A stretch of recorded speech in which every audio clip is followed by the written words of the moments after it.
Get ready to hear the truth about America on a show that's not immune to the facts with your host, Dan Bongino. All right, welcome to the last show of 2019. You know all the corny, goofy jokes you get. We'll see you next year. We won't see you next year. It's simply a result of a calendar. It's not the chronological next year. So you will not be hearing that joke on this show, even though you just heard it on this show, in an effort to make fun of the joke said on this show about the joke I heard yesterday in the gym, too. Everybody's telling me, see you in the gym next year. No, you won't. It's just a calendar thing. Stop with the joke. All right, welcome to the Dan Bongino Show. Producer Joe, how are you today? Speaking of awful jokes. Speaking of, I could be doing better, dude. You wouldn't be. Listen, I got fined $5,000 by the Talk Radio Commission for inflicting comedic pain. I'm serious. That thing was awful. It was really bad. And I'm not covering that. I'm sorry. No, it's okay. You are a contractor. You're going to have to cover that yourself, my friend. I'm sorry, pal. The Nevada Gaming Commission calls me and said all bets are off as far as me being a comedian. And then last night. Yesterday. Well, you were on a roll, which is the saddest part of it all. I fell off. I mean, you were on a roll of 6 to 10 solid 9 out of 10 jokes, and yesterday you just blew it with your eel joke, which took me all day to figure out. Even this morning we're trying to get it. Listen to yesterday's show at the end yesterday. And ordinarily we would cut that out, but folks, I was not giving Joe a pass. No. I was not giving him. That joke was staying in there to show you that Joe is not perfect, and Joe has his bad days too.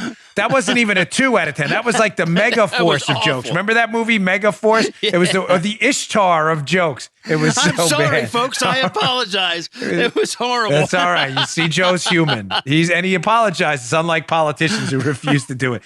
Thank you, Joe. We still love you. We're just messing with you, folks. I know you all love producer Joe. It was actually, it was not funny, but it was funny because it wasn't funny. It was like that movie Over the Top with the arm wrestling. It was great because it was bad. All right, folks, today's show brought to you by our buddies at Brickhouse Nutrition. What better time? You have these New Year's resolutions. 90% of people have a resolution that involves something about diet or getting into better shape. This is the best time to go to brickhousenutrition.com/Dan and pick up a bottle of Foundation, the single best nutrition supplement I have ever taken. Paula loves it. Joe loves it. Little Joe loves it. My nephew loved it. He wanted to drive up from Fort Lauderdale one time, true story, to get an extra bottle of this stuff. It is called Foundation. What is it? It's a creatine ATP blend. It will help you look better, feel better, and perform better. It is the equivalent of having about 2 extra gas tanks in the gym and throughout your daily life, even if you don't go to the gym. Ladies and gentlemen, it'll give you a look you will love forever. If you don't believe me about this product, Foundation, all I ask is you take the 7-day mirror test. Give it about 5 to 7 days to load. Take a little mental snapshot of what you look like in a mirror. Try a bottle of Foundation. Come back 5-7 days later, check it out. You're going to be like, damn, this stuff works, and it works great. It gives you that really full, muscular look, that ripped look. I love this stuff, Foundation. Go to brickhousenutrition.com/Dan. Check it out today for the new year. Best product out there, Foundation. brickhousenutrition.com/Dan. All right, Joe, let's go. Okay, folks, I've got some really serious stuff to address today in the beginning of the show about what's going on in Iraq, but I've got some stuff coming up in just a minute I do not want you to miss. I got to be honest with you, in a moment of candor, I'm a little upset. It's the end of the year, and these holiday shows, despite how great my audience is, holiday shows and pre-holiday shows, the audience is always down a little bit, 5 to 10%. Mm-hmm. I was going to hold this show for Thursday, but I can't because it's a really important show. Hat tip to my buddy 279 about some explosive information about Spygate. I think what's coming out, and I don't want you to miss it. So we're going to put this out today, and I really encourage you to listen to shows. Before we get to that, I'd be remiss if I didn't note there is an ongoing demonstration. There's been some violence outside. I don't want to be hyperbolic about it, but at our embassy in Iraq, it's a serious situation. We'll have some video you can see in the background here. But there are some protests here. Folks, listen. I know the president is on top of this, unlike what happened in our special mission complex in Benghazi under the dreadful administration of Barack Obama, where our people were left there to die. That's a terror attack we should never forget about, despite the Obama administration trying to disingenuously make it about a video. And remember, having done this and worked overseas often in my prior line of work, don't forget, there are contingency plans for this. I know the Trump administration is on top of it. I know, again, unlike the Obama administration, they are going to do everything they can. God forbid the situation escalates. No need to panic right now, but there is these could turn violent or extremely violent at the snap of a finger. So stay on top of it. And remember, as I wrote in my first book, we have these teams, these foreign emergency support teams. These teams can respond and are trained to handle these types of situations along with the military personnel on the ground. So that is going on right now. We'll stay on top of it on the show. Obviously, we'll be reporting on it. But I know the Trump team is on top of it. We have teams, and that was always my beef with the Benghazi situation, is having worked overseas. I know there are contingency plans, ladies and gentlemen. If you think for a second, U.S. military and security forces, diplomatic security service, and others overseas, that the plan, if an embassy is attacked, is to do nothing, right, like what happened in Benghazi, then I'm sorry, but you're an idiot. That is not the plan. I know what the plans are. There are contingency plans for this, and I'm sure they're being implemented now. Okay, moving on. So I got some information this morning from one of our better sources, the 279er, and I was going to cover today, given that it's the end of 2019, what may happen in the coming year, some predictions over what happened, I want to cover some of President Trump's achievements in 2019 that will parlay into the 2020 election, but I also want to cover what I think is going to be coming out in 2020. And one of the biggest stories about Spygate, if we can just put the lead of the story first, is this. Folks, this was an intentional effort to disrupt the Trump campaign. Now, you may say, oh, really? Like, of course, we listened to your show. We already know that. Excuse me.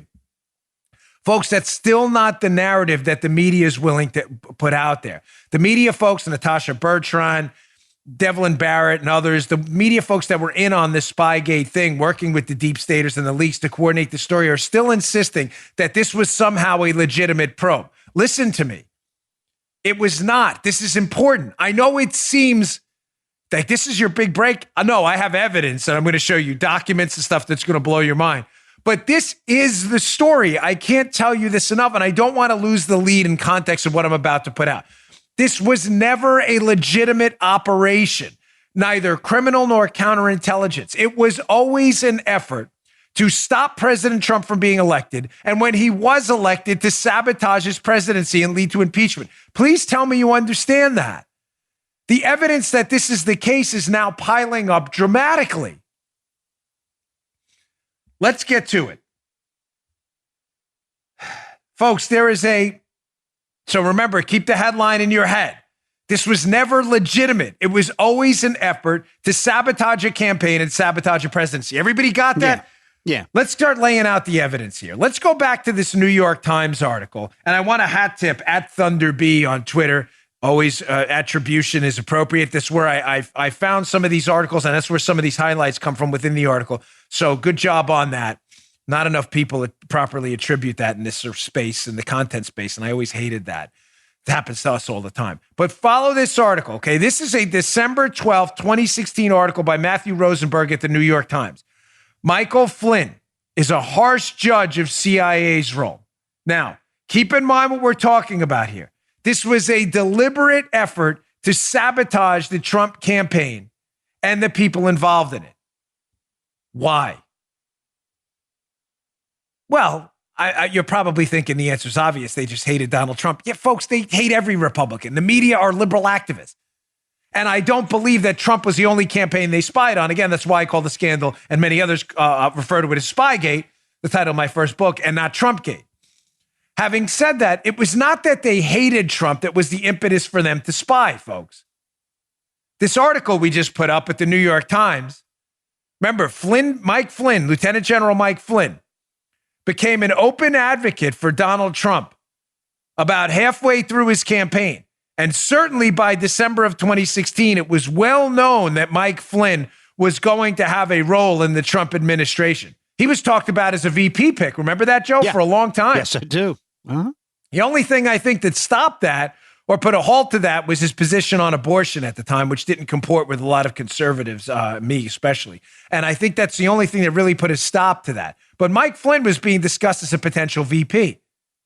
So now we see, can you put up that headline again? Now we see this article comes out in December 2016 that Michael Flynn, who is going to be a prominent figure in this Trump administration if it happens, and is a prominent advisor to Trump during the campaign, is, quote, a harsh judge of the CIA's role. Now, these underlines, again, are at Thunder B on Twitter, but this is from the article. Here are some devastating quotes about the motive as to why the intelligence community and the law enforcement community, notably the FBI intelligence branch, why they had such a Love Jones, let's call it, for Donald Trump, and why they were like, we got to get this guy and his team, and we've got to stop them now. Quote from the New York Times article. This is Mike Flynn being quoted, talking about the CIA. They've lost sight of who they actually work for, Mr. Flynn said in an interview with the New York Times on October 15th. That's suspiciously hard to find right now, by the way. They work for the American people, the CIA, Flynn said. They don't work for the President of the United States. He added, speaking of the agency's leadership, frankly, it's become a very political organization.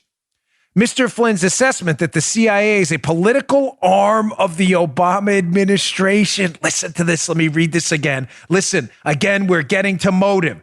Why? We know they hated Trump. Why did they spy on him and his team in an unlawful investigation with no predicate? Despite what the IG report may have said. Mr. Flynn's assessment that the CIA is a political arm of the Obama administration is not widely shared by Republicans or Democrats in Washington. The swamp didn't like that, folks. But it appears to have been internalized by the one person who matters most right now, Mr. Donald Trump.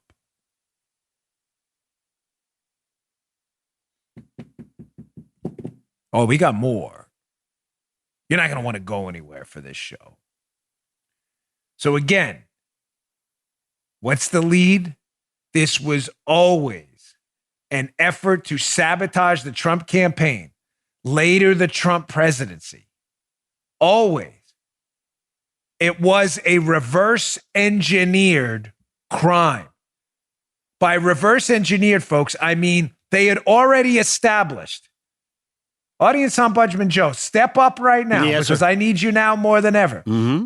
The people who wanted to take Trump and Flynn out because he was a unique danger to them, their jobs, their careers, everything they'd invested in the intelligence community. The people who wanted to take him out were going to take him out no matter what.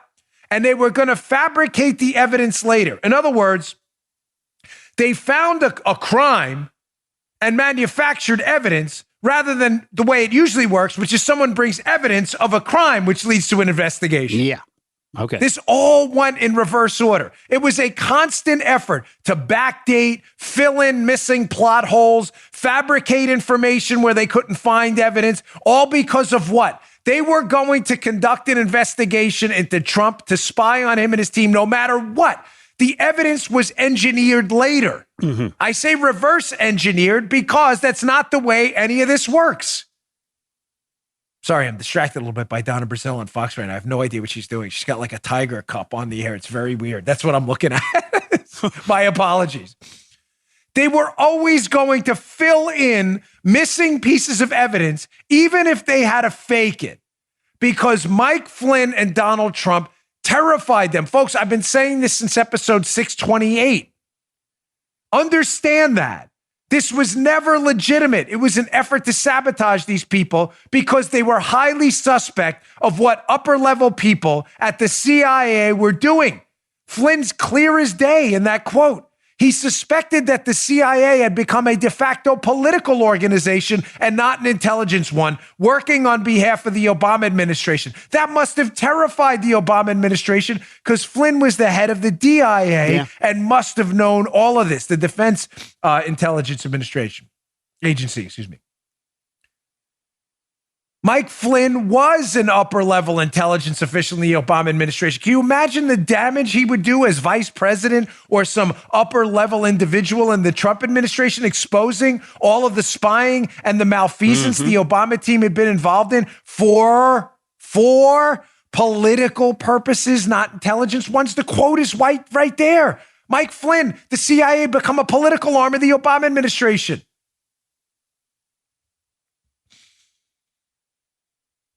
Now, showing you this was always an investigation in search of evidence, never evidence in search of a crime and then an investigation.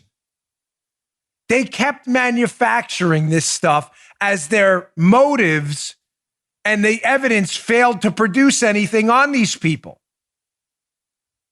Let me give you a quick example. Again, hat tip to my buddy 279 here. The official story that we've heard, forgive me for repeating this, but it's important, from the FBI over and over, is the investigation started into the Trump administration because we received this tip from Australia, a friendly foreign government, about this meeting one of their diplomats, Alexander Downer, had with a Trump campaign official, Papadopoulos, where Papadopoulos allegedly told Downer about Russians wanting to help their campaign out. That's their official story, the FBI. Yeah. That tip allegedly comes in at the end of July. The investigation then starts July 31st. Wow, that's convenient, Joe. They got this tip. They opened up the investigation next week. What's not to love? Sounds right to me, right? And they say to double down, just to show you we didn't start this investigation because of this dossier from this guy, Christopher Steele, which was political. Just to show you we didn't even receive that stuff until September 19th.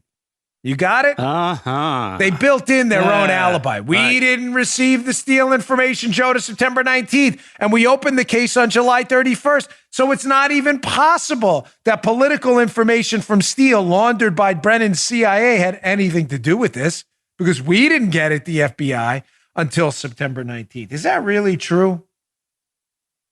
Well, again, let me put out the lead for you first. Again, proving this was a targeted operation against the Trump team that had no basis in fact. All there was sabotage the whole time. All of the stuff was built in and filled in later on. Should I show you this first? I'm trying to think of how to do this to explain this the right way, because I don't want it to be confused. Let me do this for, what's that? Paul is like, you will show it the way I put it in the computer. She literally just said that.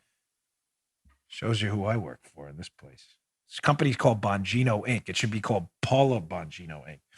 Okay, let's do it the way I should. Let's show you this photo of the IG report first, because I want to show you some interesting dates, keeping in mind the whole time. The official FBI story is they didn't receive Steele's information until September 19th. Got it? Okay, put up this from the IG report. This is fascinating. The FBI, quote, opened Crossfire Hurricane as a counterintelligence investigation, an umbrella counterintelligence investigation, that's important, without identifying any specific subjects or targets. Wow, that's kind of an open investigation card, and that's special. FBI officials told us they did not immediately identify subjects or targets because it was unclear from the friendly foreign government information, with the Australia tip, who within the Trump campaign may have received a reported offer of assistance and might be coordinating with the Russian government. Again, that was only an excuse to spy on Carter Page, folks. That's nonsense. I covered that in a prior show. By August 10, 2016, remember the date, by August 10, 2016, the FBI had assembled an investigative team of special agents, analysts, so-and-so, the Crossfire Hurricane team, and conducted an initial analysis of links between the Trump campaign members and Russia. Based upon this analysis, this is on August 10, 2016, the FBI opened up cases on 3 U.S. persons, Papadopoulos, Carter Page, and Manafort, all of whom were affiliated with the Trump campaign at the time the cases were opened. Listen to this. On August 16th, folks, just 6 days later, 2016, the FBI opened a 4th individual case on Michael Flynn, who was serving at the time as the Trump campaign's national security advisor. So they waited 6 days to open up a case on Mike Flynn? Or was this about Mike Flynn the entire time? Remember, don't forget, Mike Flynn is the one in that New York Times piece, in that 2015 New York Times interview, cited by the New York Times 2016 piece I just put up there. Mike Flynn is the one saying, hey, we got a real problem with the CIA, folks. It's become a political organization. What do you mean? Like a political organization that uses paid for political information from Hillary in the form of the dossier to open up cases to investigate people? And Mike Flynn was about to expose that? Yes, that guy. So they wait 6 days to open up on Mike Flynn. Are you sure of that? Or maybe, Joe, maybe they opened up investigations on those three, knowing it's BS. Papadopoulos, Carter Page, Papadopoulos, Carter Page, and Manafort. Remember, they've already closed the case on Manafort. They investigated him in the past, the FBI. They closed the case due to lack of evidence. Carter Page, they soon know, is working with the CIA to nail Russians to the wall. He's not a Russian spy. And George Papadopoulos, they don't even interview until the following year. That's how unseriously they took this tip. So you're telling me they opened up on those three, cases on those three, despite knowing what I just told you, that all three were not working with the Russians. They know that on August 10th. Well, I don't get it, Dan. If Mike Flynn is the target, well, why open up three cases on three incidental figures they know aren't working with the Russians and then wait 6 days to open up on the guy they really want, Mike Flynn? I just answered my own question. Because that's the guy they really want. Look, shiny red object, squirrel. Let's open up on these three first. That way, when we open up on Flynn later, it won't look like this was about Flynn the whole time. Right. Now, what evidence do you have of that? Come on. Well, you know I never throw anything out on the show without evidence. Let's look at the dossier the FBI tells you they didn't get till September 19th. Well, this is really small handwriting here, but I want to put it, I'm not going to read the whole thing. But here is a dossier, and this is, what is this, 101? This is memo 101. Remember, the dossier is a series of memos Christopher Steele wrote that the FBI swears they didn't get till September 19th. We now know most of that is untrue because, as I discussed last week in the IG report actually cites them getting information as far back as the spring of 2016 from a guy who closely resembles Steele in his business. So you can throw that story out the window, but this is fascinating.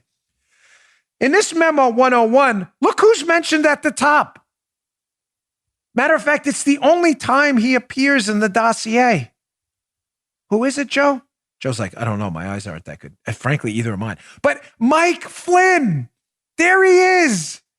Oh, you're good. Look at you. All right. You are good, Paula. Let's read the summary. Just one bullets from dossier memorandum, 101. Spit it out, then.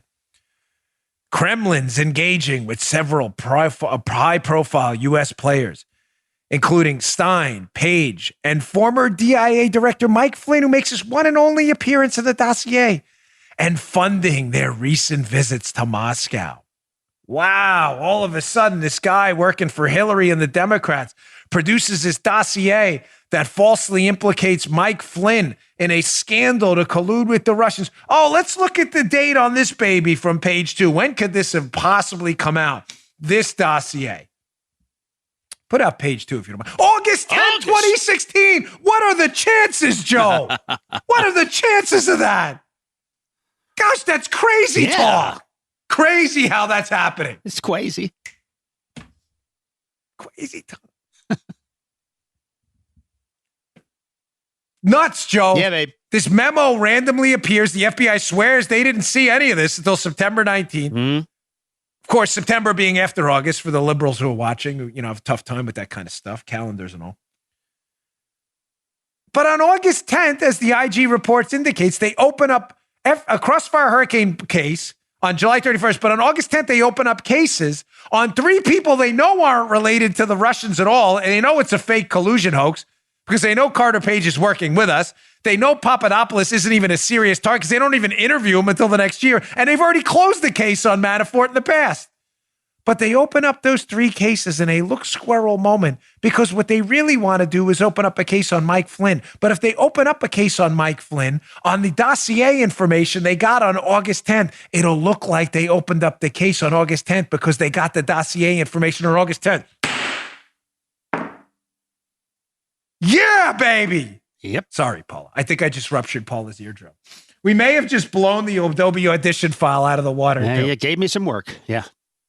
No, it's good. You may have to compress that, or else the eardrums at home will pop too. It's still working. Yeah. You dig? Yeah, baby. Yeah. Are you picking up what we are putting down? This case was the August 10th dossier that they said they didn't get till September 19th. They needed evidence on Mike Flynn. Why? Because they wanted to target and spy on Mike Flynn, not because they thought he was working with the Russians. What's the problem? They didn't have evidence on Mike Flynn. He didn't do anything wrong. So, Joe, if you don't have evidence to open up a case and you really want to take a guy out, what do you do if you're a corrupt, crooked cop? We're going to make some You just manufacture it. There we go. I read, there was a book a while back about the precinct I used to work in, the 7-5. I think it was called Brooklyn Bounce or something. And the Brooklyn Bounce was back in the day when there was some corruption in that precinct. If they thought they had a criminal and the criminal threw away the gun, a gun would magically appear at the scene. I'm not suggesting this is funny or good, but they called it the Brooklyn Bounce. Like they knew a guy was engaged in a shooting, in other words, and say the guy throws the gun and runs, and then they arrest the guy and like, wow, we found the gun. Not good, seriously corrupt, but they called it the Brooklyn Bounce. Like the gun, I'm crazy how that gun just bounced into the crime scene.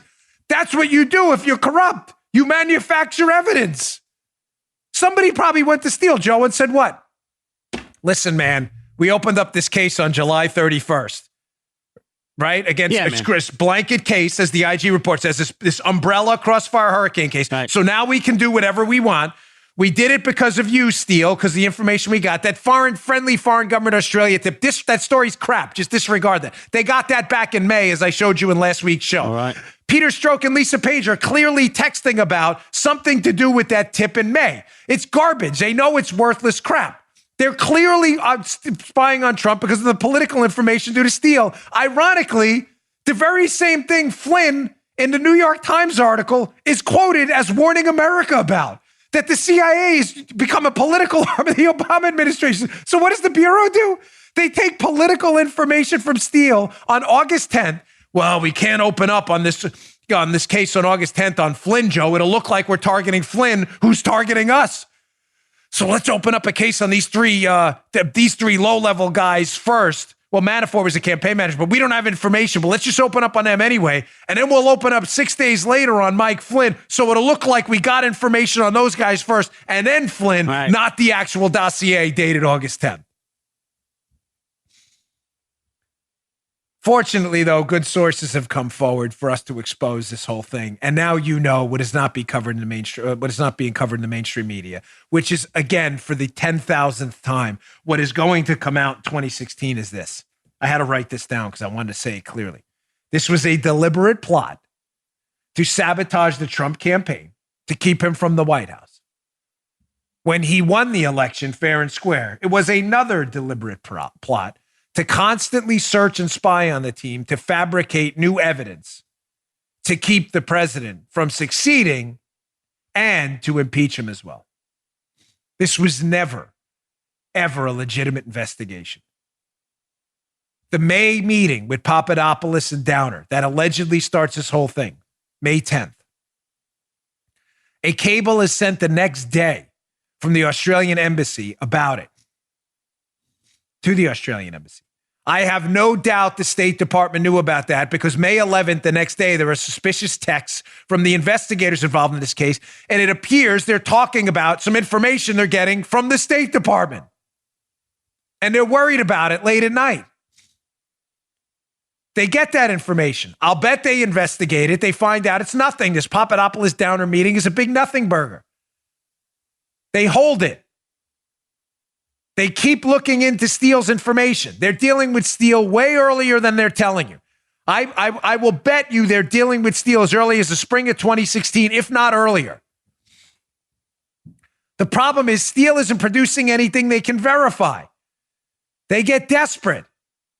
Around July 31st, they decide to retroactively go back and act the insurance policy. They say, listen, in that meeting with Downer, Papadopoulos said, allegedly to Downer, that the Russians want to help us Well, now we know this Carter Page has some dealings with the Russians, even though it was on behalf of the U.S. government. Let's use that as a reason to open up the case, and we'll claim that's our reason, even though it was a dossier the whole time.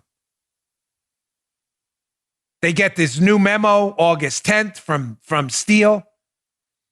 They open up on these three in an effort to conceal their efforts to spy on Flynn, which was their targeted goal the whole time. Does that make sense, Joe? Yeah, I mean, to me, everything's getting clearer and clearer and simpler at this point. Yeah, it is. It's funny. You're right, and I'm glad you said that, because there's just a point of clarification to the audience. The details, I understand, can get a little murky at times. Thanks, Dan. Yeah, there you go. Well, the Downer meeting was on May 10th. Yeah. The FBI's texting each other on May 11th, but they said they didn't get the Downer tip until July. That's a lie, folks. It's all a lie. Forget the details for a minute and just remember the lead. This was an effort at all times to sabotage the Trump campaign and constantly fill in evidence holes they had, which were everywhere because they had no evidence Trump did anything wrong. Mm-hmm. So they need to investigate Flynn. How do we fill that hole? We got to get evidence on Flynn. There is no evidence on Flynn. Go to Steele and have him make it up. Mm-hmm. Mm-hmm. August 10th. Let's open it 6 days later, though, and pretend we didn't do it because of Steele. Let's open a case on July 31st and pretend we did it because of the Australian government, even though we've been talking to Steele the whole time. That's all this is a reverse engineered crime. That is what's going to come out in 2020. All right, let me move on to some other stuff. There's a lot of stuff to cover, but please spread this show around, because that August 10th dossier memo is devastating. You're telling me they get that on August 10th, supposedly, from Steele and his people? I know they get it. They're lying. They have it. The IG report is conclusive that they're dealing with someone as early as the spring of 2016 who closely resembles Steele and his company. Unless the FBI had another bogus source, they got some explaining to do. This was always a fake reverse engineered crime. Always, the whole time. That's what's going to come out. That this was deliberate. This was never predicated. This was always sabotage. All right, some other news. Let's give it, I don't like these year in review kind of shows. We did a best of last week, which was some of the best of our segments, but some of these like best achievements of 2019, but this one's worth it. This is a good piece by Steve Cortez in Real Clear, which talks about some stuff that Trump accomplished in 2019 that are important. I'm not going to go through every single one of them. You can read it in the show notes today. Please, I humbly, with the greatest of respect, ask that you subscribe to our newsletter. The show notes will accompany the newsletter every day. And we have a Twitter feed too, at DB Show Notes. I think that's it, right? If you want to follow at DB Show Notes, you can follow the show notes. But these are really great articles we work on. It's called Trump's Top 10 Achievements for 2019 by Steve Cortez, Real Clear Politics. Bongino.com/newsletter. If you'd like to subscribe to our newsletter, we really appreciate it. We'll mail these articles every day.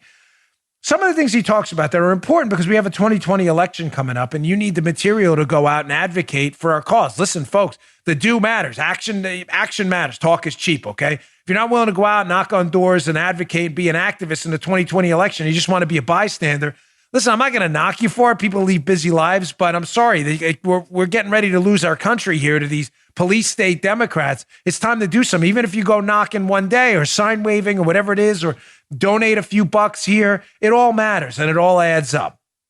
Go get involved in your local Republican club, your conservative club, a local movement, a Tea Party club, whatever it is, this stuff all matters. But you're going to need the material to make a conclusive case in the 2020 election that the Trump administration is better going forward than any of our Democrat alternatives. So here's one of the achievements, obviously, that matters. This is number one. The job scenario has never been better. Steve Cortez does a great job here. I'm just going to point out a quick part of this that matters. It's not just, folks, that the jobs report revealed, quote, a plethora of records and extended the wage growth winning streak to 16 straight months, above a 3% pace, a mark seen only in 3 months during the sluggish Obama years. Gosh, I said that wrong.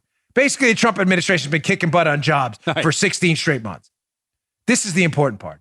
In addition, the fastest wage gains now flow to those groups that formerly lagged badly in the slow growth Obama years. For example, the lowest 10% of earners, folks. That is the poorest among us saw income growth at an astounding 7% rate over the last year. Similarly, those without a high school diploma welcome 9% wage acceleration in 2019. Ladies and gentlemen, this thoroughly, completely eviscerates the stupid Democrat talking point that income inequality has grown under Trump. It has shrunk under Trump. It grew under President Obama. The Trump administration, the largest wage gains, again, this is only if you believe in facts and data, which many of you on the liberal side do not. The largest wage gains were amongst the poorest among us. Largest, smallest. In other words, the supervisory group of folks aren't gaining as quickly as the people who are working on the front lines. That didn't happen under the Obama years. That's an important point. Liberals keep making it up. These hapless candidates keep lying. Buttigieg, they're not feeling it. They are feeling it. It is the people in the lowest income categories whose incomes have grown the most. What is this? Is this hard to figure out? Of course it is, because liberals love to lie to you. Secondly, minority support has grown dramatically. Ladies and gentlemen, President Trump is making dramatic gains in the minority community. This is not to be sneered at. We saw, of course, President Trump on one poll upwards of 30% a black voter support, which would be a record. But according to the piece here, for example, a recent CNN poll in Deep Blue, California, reported 32% support for Trump versus current Democratic frontrunner Joe Biden. Similarly, recent polls by The Hill and Emerson showed Latino approval for the president nearly 40%. Folks, it's difficult to overstate the importance of this kind of minority support, both for politics and, more importantly, for the overall cohesion of our society. Well said, Steve Cortez. Ladies and gentlemen, if Donald Trump gets 40% Latino support and anywhere, even in the vicinity of 25, 30% black support, I'm telling you right now, this election is over. There is simply no math for the Democrats to win under any circumstances. We'll see. I'm not in the predictions game. I'm trying to get out of that. But a tremendous achievement nonetheless. We had the USMCA, of course, Japan and Korea trade deals. Another one from Mr. Cortez, judges. Listen, we've spoken about this often on the show, but it's been a historic pace of judicial confirmations. Trump in 2019 secured his 50th federal appeals court judge in only 3 years. Yeah. Compared to 85 for President Obama over 8 years. He has totally Trump remade the federal judiciary into an originalist constitutionalist branch of government, which may, according to Steve, and I agree, create President Trump's most enduring legacy. Folks, this is real. These are real, tangible results. Jobs, trade deals, minority support, federal judges adhering to the Constitution. One without the Remain in Mexico policy was a big success. President Trump instituted this policy. If you want asylum, you have to remain in Mexico, which has severely stemmed the tide of people coming into the country illegally. And finally, a big one that often goes unnoticed, ladies and gentlemen, the explosive growth of the petrochemical business in the United States. We are now an exporter of natural gas. Quote, early in the Trump presidency, America became a net natural gas exporter for the first time since the Eisenhower administration. Folks, this is huge. It's produced 500,000 new factory jobs under President Trump. In addition, American energy dominance benefits the geopolitical security of the entire globe. Why? Because we don't have to rely on the death to America crowd anymore. We're actually exporting petrochemicals now. That's how much of it. This is a big deal. This is a huge deal. Nice job. These are real, tangible, put your hands on them, material results that we should be able to use in 2020 to advance the case that President Trump and his administration are the better choice going forward. It's a great piece. Obviously, we just covered a few. There are a few more in there. In the interest of time, I covered the highlights. But Steve Cortez's piece, worth your time, Real Clear Politics, be in the show notes again today at Bongino.com. Also, we'll highlight it at BonginoReport.com, which is a separate website. It's your conservative alternative to the Drudge Report. We appreciate if you make it your homepage and check it out daily. Matt's been doing a great job keeping it updated with fresh content. BonginoReport.com. BonginoReport.com. It is the real alternative for conservative news out there. Okay, moving on. Speaking of natural gas, the energy industry, how many jobs it's created, the wealth it's created for this country, it's decreased our reliance on the death to America crowd. This has been a net positive everywhere. Hapless Joe Biden, who can't seem to get out of his own way. Here is a clip of Joe Biden. Again, this guy talk about a guy who steps on brakes everywhere he goes. Talking about not only not keeping the energy winning streak going in the United States, Joe, but actually jailing. I'm not kidding. Listen to this clip. This is him himself, Joe Biden, jailing energy executives in the United States for the sin, I guess, of producing affordable energy for the American people to build their economy. Check this stupidity out. This is hard. You have to set certain guide rails down now. So between the years 2021 and 2030, it's irreversible, the path we've set ourselves on. And one of which is doing away with any subsidies for fossil fuels, number one. Number two, holding them liable for what they have done, particularly in those cases where you're underserved neighborhoods and you know the deal, okay? And by the way, when they don't, when they deliver, put them in jail. That's what I'm not joking about that. What? And notice, Joe. Yeah. He has to highlight in the end that he's not joking. Yeah. These people are serious, folks. So energy executives who, again, produce the energy used to put this show on, used to feed your kids, transport them to school, light and heat, or put the air conditioning on in their schools, wherever you may live. The heat you use to do everything, to develop the pharmaceuticals to save your life, to keep the hospitals humming. The energy you use to fuel your everyday life and the highest level of prosperity in human history. Joe Biden wants to put those people in jail. This is sick. It's his words, folks, not mine. It's a crime. Hat tip Tom Elliott, by the way. His Twitter feed's always a good source of great video. I don't know what to tell you. And thanks to Joe for cleaning it up. The sound was off. That sound you heard good, didn't it? was a producer Joe product. Thank you. Yeah, the sound on this is not so great. So nice work on that. Thanks, man. But this is serious stuff. Again, I'm just going to let his words speak for himself. That is Joe Biden, the leading candidate for the Democrat nomination.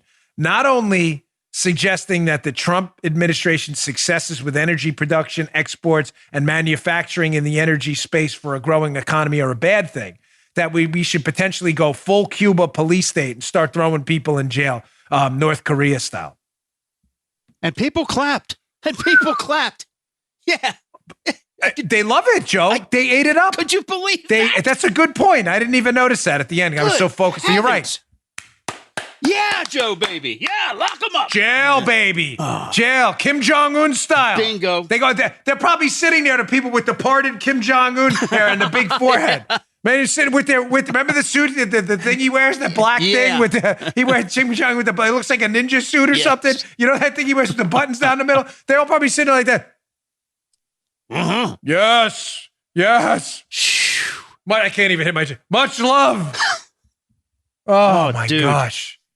Clapping for this. This is just really disturbing where we're going as a country. Speaking of which, California, always an example of what not to do anywhere. Here's a story by the Daily Signal, be in the show notes. The title of the story is California's Latest Act of Idiocy, Killing Freelance Work by Jared Stedman. I'm going to change this to the headline to California Screws Its Own Citizens Again. That should be the real title. So we've been talking about this story often. It's a shame. Yeah. It's a shame because it just speaks to why you'd want to live in this dreadful, awful, horrible state. It is beyond me. And the sad thing is I love California. It's beautiful. And the people have always been nice. And the weather's amazing. The politicians have ruined that place. So long and short of it is California, in an effort to attack Uber and Lyft. That's all this was about. Put together a law that basically destroyed any kind of freelance work. They wanted to recategorize Uber and Lyft drivers as employees, which they're not for Uber and Lyft. They're not employees. I'm sorry. A guy or a woman who maybe some would be, but most of these Uber drivers, it's the gig economy. They drive on the weekend. They drive at night for a few extra bucks. They're not employees of Uber. So in an effort to do that, California essentially put out of work writers, freelancers, and just about everyone else because, again, liberal planners they can't plan because that's the whole essence of why socialism fails. Liberals couldn't plan the price of a baseball card because human beings are unpredictable.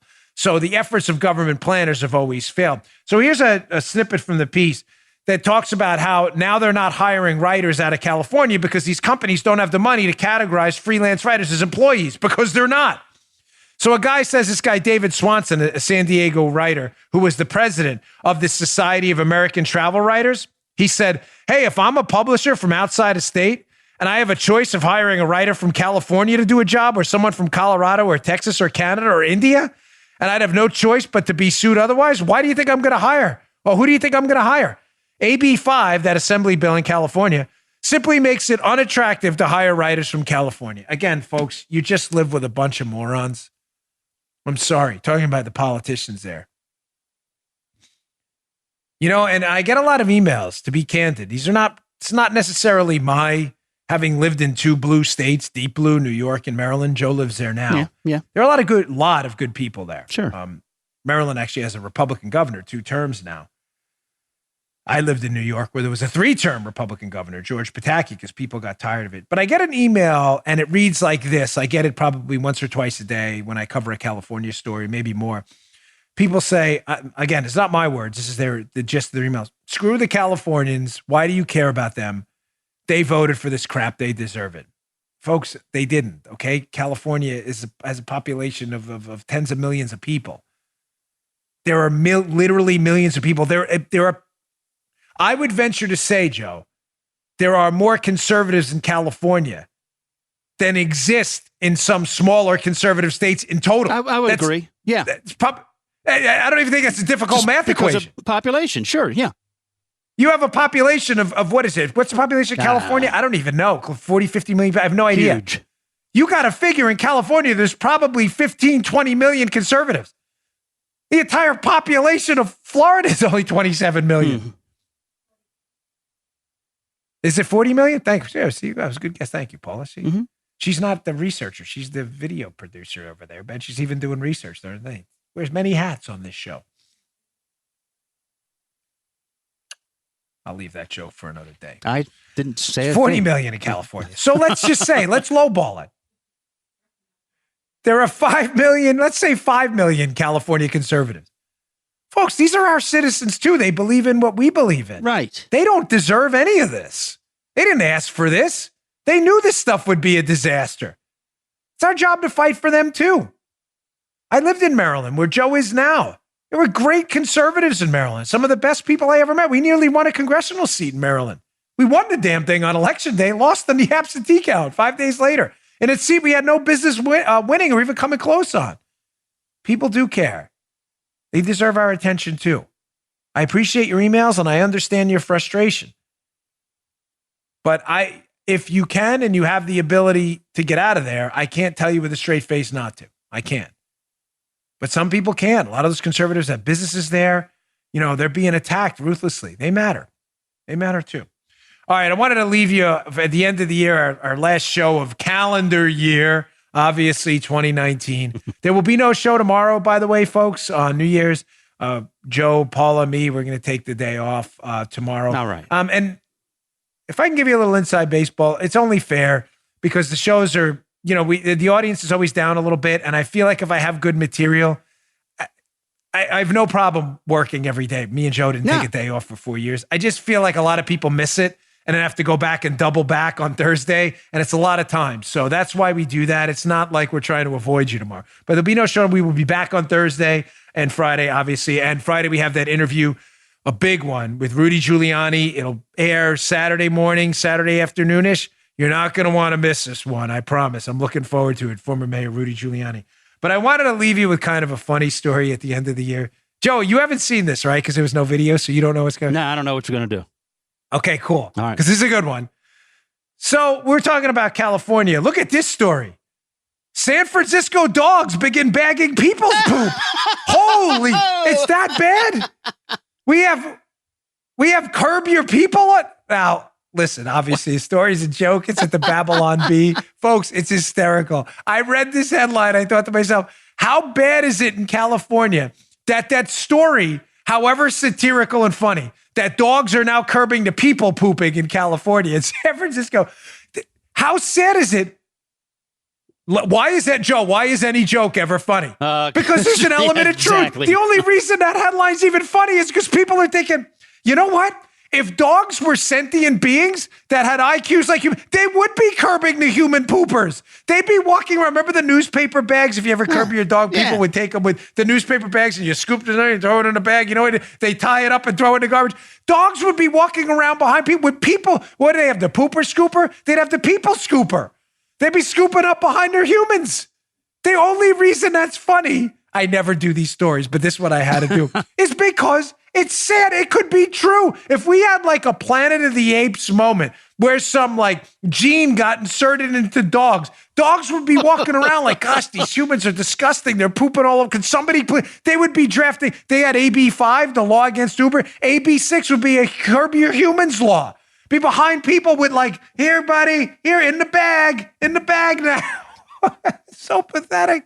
That's the only reason any of that is even mildly humorous is because it's true. People are pooping all over the streets of San Francisco. It's just gross. Oh my gosh, liberal chaos. If you're going to San Francisco, be sure to take some toilet paper there. Yeah. Please distribute it on the streets, some handy wipes or something. My gosh, it's gross. They have maps of San Francisco, how you can navigate around that human waste. The pins. Gross. Oh. Folks, on a very serious note, that was a funny story. Thank you.